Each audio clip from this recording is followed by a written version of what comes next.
Hello and welcome to Double Trouble. My name is Phil Double and I'm joined by Paul Mitchell, Director of Siyavuma Sports Group, an football agency based in South Africa. This is a new podcast we're going to be doing. Paul has kindly come on for the first one to talk about football agency and what he does as a football agent. And going forward, we're going to do a focus on the AFCON starting in January next year. As Paul's an expert in football in Africa, so we'll be looking forward to doing that, and let's dive into this episode. Welcome, Paul. Thanks, Phil. Thanks for the invitation. Why don't you tell us a bit about how you become an agent and who you work for? Well, I'm the Managing Director at Siyavuma Sports Group in Africa, based in Cape Town, South Africa.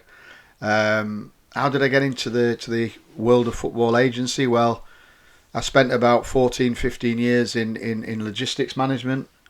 Worked in the UK and I worked in Southeast Asia. And then from my logistics career, after a period of about a year out of that and travelled a little bit, I got an opportunity to go into sports management through a good friend of mine who was at that time, in the early 2000s, 2001, was an active FIFA agent, and he was also an accountant for quite a few of the big players at the time at Leeds United. So whilst I was looking to go back to Southeast Asia into logistics again, and some offers to consider, he asked me to help him set up a new sports management company, which I did, and that was 23 years ago. So I find myself still in it today. But no, I mean, look, we started the business together, and he then, after a few years, 2 or 3 years, needed to concentrate on the accountancy side.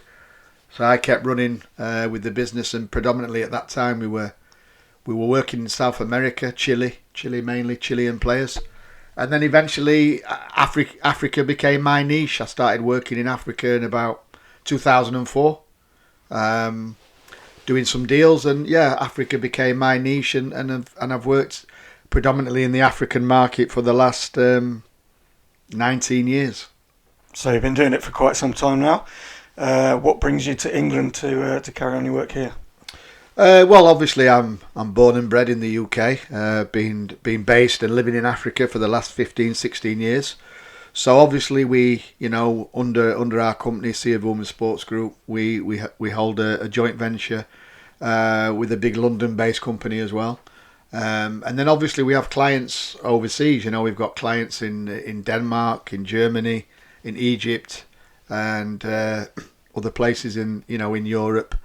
So my focus now, apart from talent identification, new talent identification, is obviously servicing clients in the European market, and then obviously looking to grow on that, looking to grow the network, looking to grow our relationships in Europe, looking to grow our joint venture, and then obviously day to day I'm still heavily involved in the day to day in South Africa with clients and clubs, and obviously with the business in general with my partner Keegan Vassafal, and then obviously with our employees on the ground in both Cape Town, Johannesburg, up to Tanzania and Senegal. So I mean I started the business myself in 2009 in South Africa, and we've built it up to where we are today. It's an ever, changing environment. Obviously, the FIFA rulings coming in various places, and then obviously not coming in now in England, not coming in France, not coming in Italy, Spain, Germany. So at the moment, a lot of things are up in the air regarding the what's going to happen there. But in general, it's an ever-changing business as well. We've evolved over the years, but from when I started to where we are today, not just the agency side of football, but football in general has evolved big time. So it's ever-changing, a lot different to when I started. Obviously, I'm mid-50s, going the other way now, so it's down to the young ones coming through, but it's it's definitely a different industry to when I first started, and not always for the better, to be brutally honest. So a little bit about that ruling that was going through. What impact would that have had if it had been upheld on how you work day to day? I actually was on the Zoom with the top people at FIFA to go through what the rulings would mean towards being based in South Africa, which predominantly is our main market. I mean, at that time we didn't know what the rules were going to be and what the differences were going to be in the percentages you can charge and stuff like that. And going back to 2015, where they tried to fix it at 3%, which would have been a game changer. I mean, we would have packed in the business, to be brutally honest, because it would not be worth it for a business of our size anyway. So. And even for the big players, like the major agencies in the world, there would have been mass redundancies, and it would have been catastrophic. But as I said, I was involved in the FIFA discussion and kind of investigation from their side into what it would mean. And I said to them at the time, the problem you've got is your main focus is focusing on, Mr. X, who you think took 50 million out of a deal, and in other words, in the Premier League, your focus is on the Premier League and trying to bring down what you believe agents are earning more than they should be. And the problem you've got is that if you try to bring in a certain rule, then you're going to put 80 to 90% of agents around the world out of business with the stroke of a pen. Now, looking at the rules as they were proposed, obviously they've not come in Germany and the countries I've mentioned. But they are active in other parts of the world. So, for example, in South Africa, we currently are working under the new rules.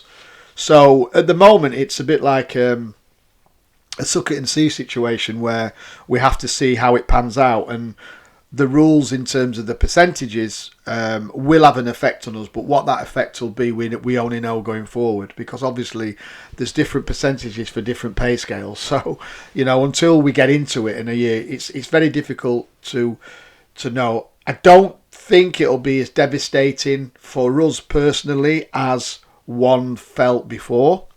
It will be definitely a reduction in what we can bring in. But I don't think it will be as devastating as we originally thought. But again, until we're actually in the middle of it and we see it in work in practice, it's difficult to say. I just think it's kind of, for me, it's just strange that in England, Germany and these countries, it's been kicked out, so to speak, for now.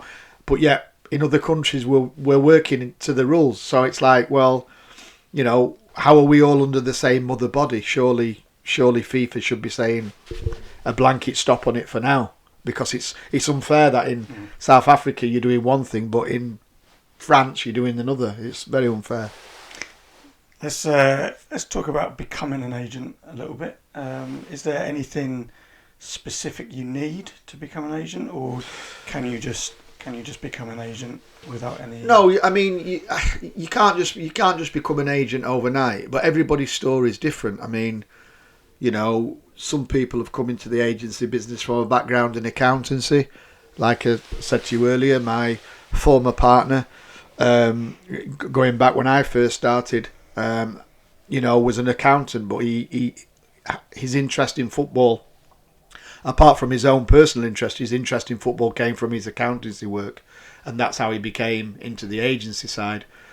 Me personally, I had a very 14 years in senior management. I worked across both in the government sector, and then I worked in the private sector, mainly in retail distribution, FMCG, warehousing, distribution.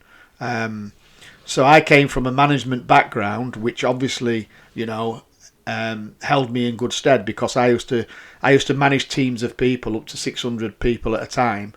And obviously going from managing teams of people and supervisors and drivers and whatever it might be, transitioning then to managing personal careers one-on-one. For me, it was quite similar, because, within my daily job in logistics, I would deal with people on a one-on-one basis, whether it was discipline, personal, interviews, whatever. And then I would deal with teams of people. So for me in management, that side of it was food and drink to me at that time, really. in terms of my sporting background, I was in racing from a young age, very young age. From being about 8 years old, I was involved in horse racing. In terms of learning to ride and going up to horse racing stables in school holidays and stuff. And then when I first left school at 15, all I wanted to be was the jockey, and I actually went into racing for a couple of years before deciding it wasn't really the career for me. And then obviously went into the logistics sector and worked my way through trainee management up into senior management over 14 years. But in terms of, to answer your question properly, I mean, all people come from different backgrounds. My football background was, I played football at a decent level when I was young at school, and I played for a good, under 14s team, under 12s, under 14s team, a very good team actually at the time. But then, like I say, because I was predominantly and heavily involved in horses at that time, that was my preference.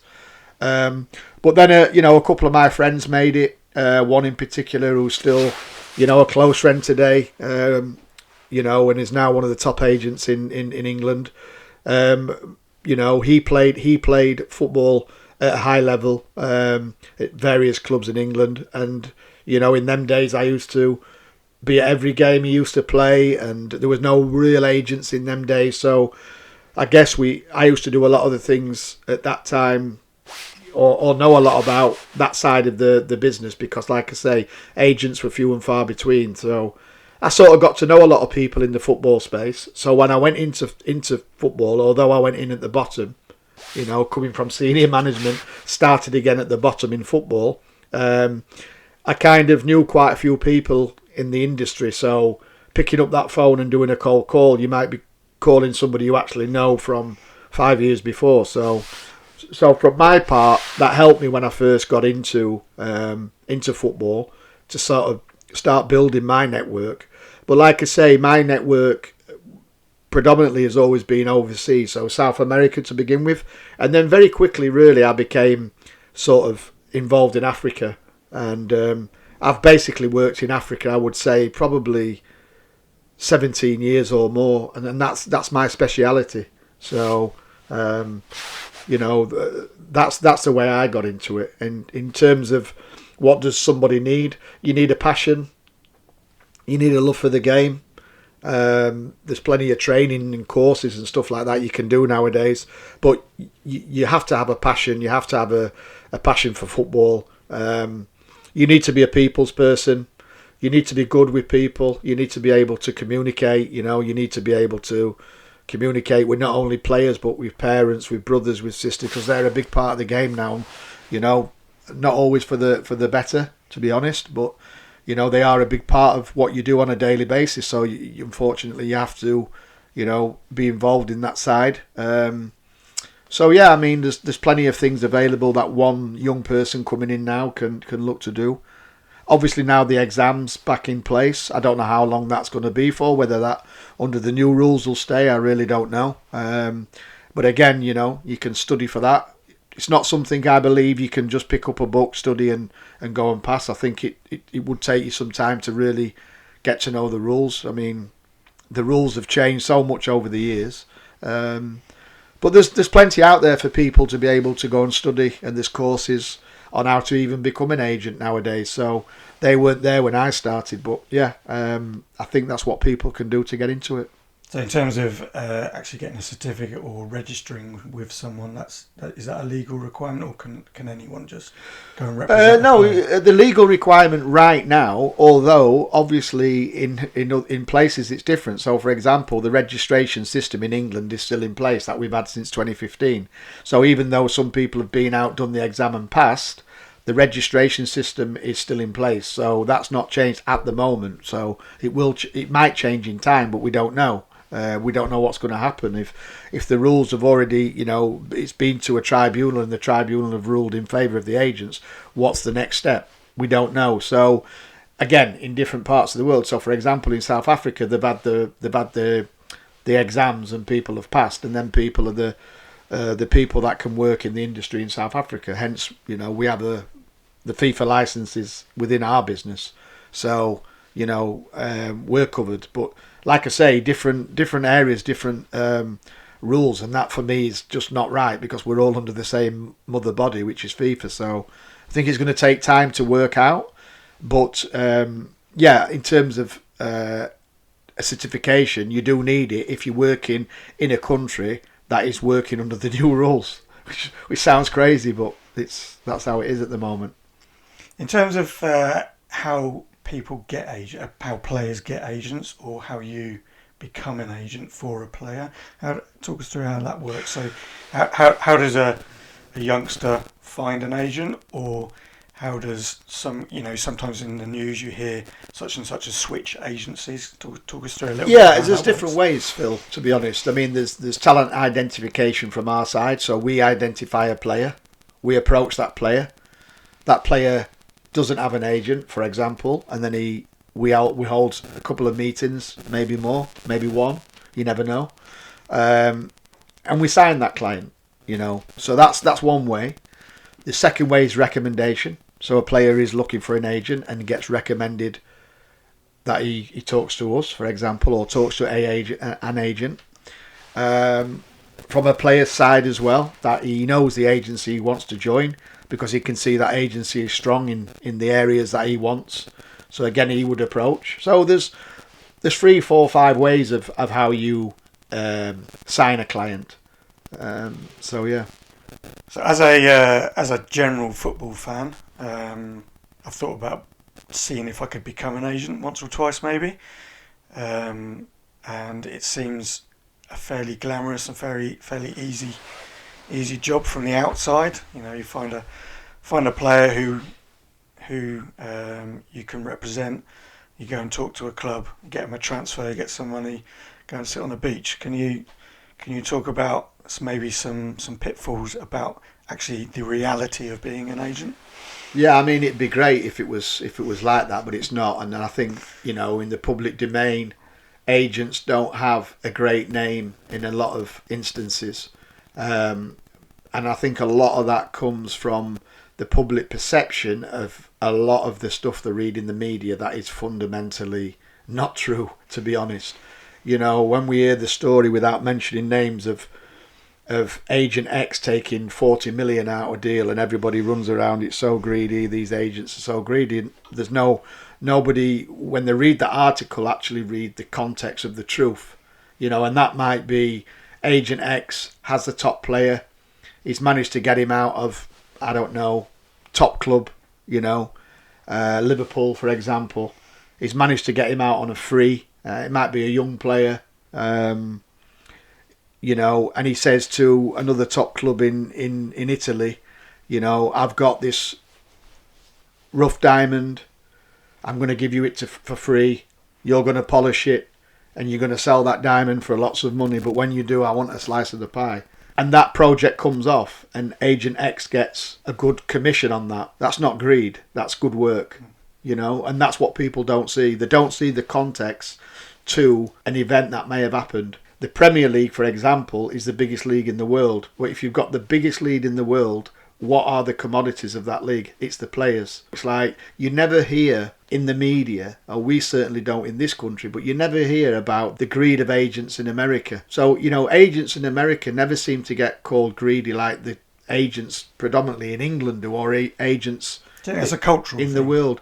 I don't know, because I read yesterday that there was a major deal in America for a baseball player that was $700 million, right, over a 10-year period, let's say, which is phenomenal. And actually, our joint venture partner, their mother company, were behind that deal. Fantastic. But when I was reading that, there was no negativity around it. Now, if that would have been a footballer out of Italy or England, would there be a lot of negativity about how can they pay that, the agent, all of that sort of speech? And that's the thing, is the negativity is because a lot of the time in the media, the context to the situation or the example is not there. In terms of the pitfalls, what we do, I mean, look, as I said earlier, the game's evolved over the years. When you've been in the industry for a long time and career paths for us as a business is fundamental to what we do. We believe we know how to work out a career path of a player, and all players are unique. All players are different. We've been at the forefront in terms of what we do. I think we've done 80% of significant transfers out of South Africa overseas into Europe over the last 15 years. So I believe in terms of what we deliver, we're the best at what we do in the market that we work. And like I say, every career path is different. Not every player will go to X. Some players might not go overseas, so to speak, but still have a fantastic career because we've placed them within their career path at home, but we've placed them in the right way. So the difference is nowadays is that you might have to deal with a brother or a mother or a father who's not involved in the industry day to day, doesn't know the industry, but yet they do try to tell you, about how to do the job, or they might not always agree with something that you believe is the best career path, or they have a lack of knowledge in how realistically the game works. So I think the biggest change for me has been that influence, not just from the player, but from the back of the player. And that's because obviously the money involved in the game now and stuff like that, people have a wrong perception of what it means, and unfortunately you're going to get that, but it's just something you got to work with. Okay, so we've talked about players. Do coaches and managers have agents as well? Yeah, we represent one or two coaches. It's always a little bit different, Phil, if I'm honest, representing a coach than it is to a player. And I've always been of the view that we don't want to represent too many coaches. And especially if them coaches are in the same market, for obvious reason. Because there's a job come up and you've got three coaches who are quite similar. It causes issues for me when you put Coach A in instead of B, or Coach A gets it and B doesn't. Yeah. So we've always been of that ilk, that if we do take a coach on, it's got to be a certain type of coach that we feel will work for us, but at the same time it won't kind of interfere or contradict what we already have within the client list. So yeah, it's difficult. Some of the top agencies might run with 6 or 7 coaches, and it is difficult to manage because you've got to be kind of always aware that Coach A might be upset because Coach B got it and Coach A feels he should have got it, and you're my agent but you're working more for him. So it's not an easy situation for anybody to manage.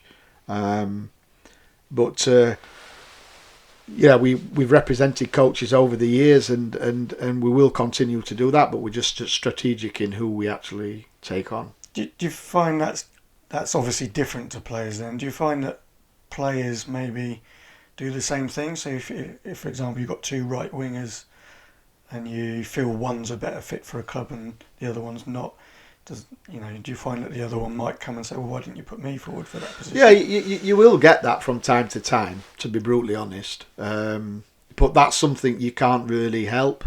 At the end of the day, you're the agent, you're not the club. So out of them 2 right wingers, you might have put them both in and they've gone for the other one. That's just the way of the game. It's